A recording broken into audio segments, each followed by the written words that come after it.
Assalamualaikum warahmatullahi wabarakatuh. Saya Dewi, agent of gold dari cabang Pemalang.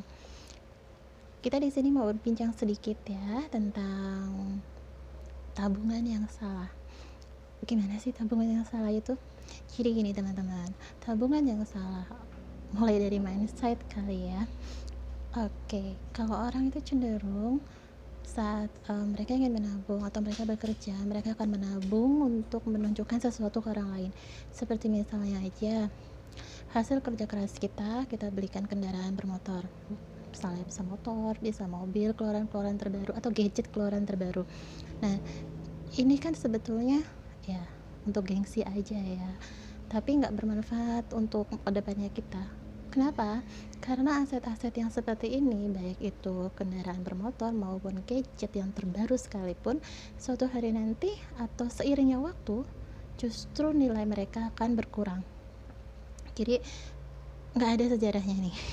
Kalau misalnya kita beli kendaraan bermotor, harga puluhan juta, lalu atau beli gadget keluaran terbaru, harga sekian juta.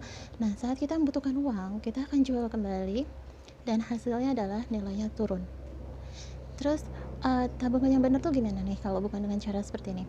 Nah, tabungan yang benar itu teman-teman bisa mulai dengan membeli properti, lalu teman-teman bisa mulai dengan logam mulia, teman-teman juga bisa mulai bermain saham. Tapi untuk yang pertama tadi itu, yang tabung properti, besar ya modalnya. Nah, kalau mau misalnya kita main saham, kita menabung di saham. Nah, saham itu sebetulnya juga nilainya akan lumayan bagus kalau kita memang bisa untuk bermain saham, kita tahu ilmunya. Tapi saya pribadi tidak merekomendasikan itu. Kenapa? Buat orang yang nggak tahu ilmunya, buat orang yang nggak tahu gimana cara mainnya, maka yang ada hanya akan gulung tikar dan kebangkrutan. Lalu, apa yang paling aman? Kita nabung di logam mulia. That's it. Itu paling aman. Satu, nilainya terjangkau. Bahkan ada yang mulai dari 0,1 gram dan itu sekitar 100 ribuan aja. Yang kedua, logam mulia itu safe haven, zero inflation, dan nilainya semakin naik tiap tahunnya. So, ada kerugian kan di dalamnya. Nah, kenapa sih disebut nilainya itu selalu naik? Kita bisa lihat nih, harga emas dari tahun ke tahun, harga emas dari 10 tahun yang lalu, 20 tahun yang lalu, nilainya makin naik kan? Coba kita ingat lagi, sekitar 20 tahun yang lalu, harga emas 1 gramnya itu hanya di kisaran ratusan ribu rupiah per gram. Lalu sekitar 10 tahun yang lalu itu ada di kisaran 350 ribu rupiah, dan 5 tahun yang lalu itu masih di 500 ribuan saja. Sekarang ada di angka 1 juta. Bisa bayang dong kenaikannya berapa persen di sini? Nggak persen lagi, tapi ratusan persen.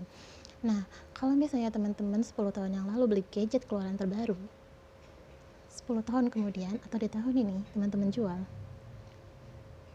nonsense untuk dapetin nilai yang lebih tinggi, nilai yang lebih rendah. Iya. Nah, kalau teman-teman bermain saham dengan nilai uang yang teman-teman punya 10 tahun yang lalu, kalau teman-teman memang punya ilmunya, it's good. Tapi kalau teman-teman nggak punya ilmunya, ya hanya akan ada kebangkrutan dan hasil kerja keras teman-teman hilang gitu aja. Kalau misalnya teman-teman membeli emas 10 tahun yang lalu dengan hasil kerja keras teman-teman 10 tahun yang lalu teman-teman simpen aja, nggak usah teman-teman bisnisin, nggak usah teman-teman apa-apain deh ya, itu cukup teman-teman simpen aja emasnya. Insya Allah saat ini nilainya sudah beratus-ratus kali lipat dari teman-teman beli saat itu.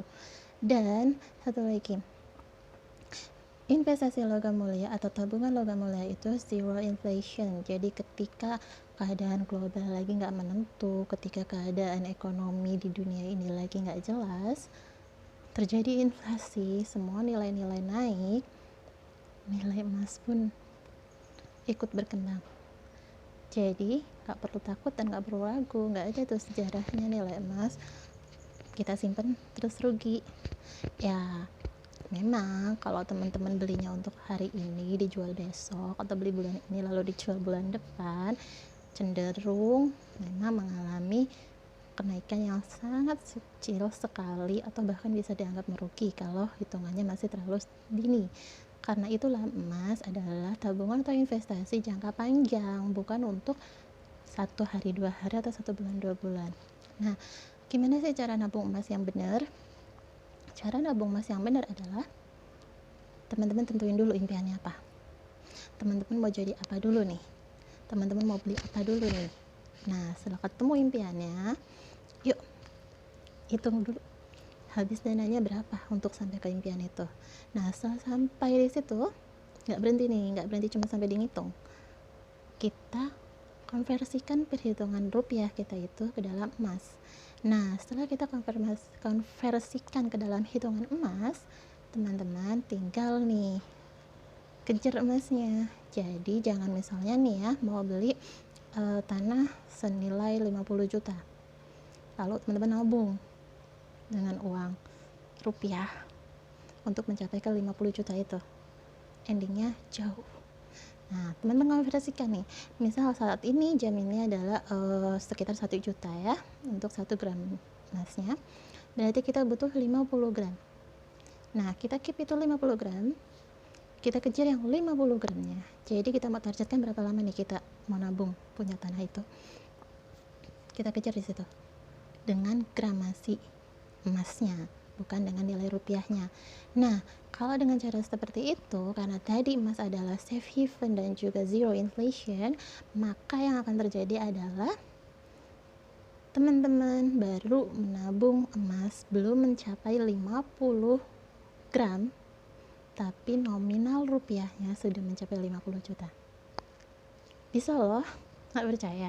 Cobain yuk. Bye.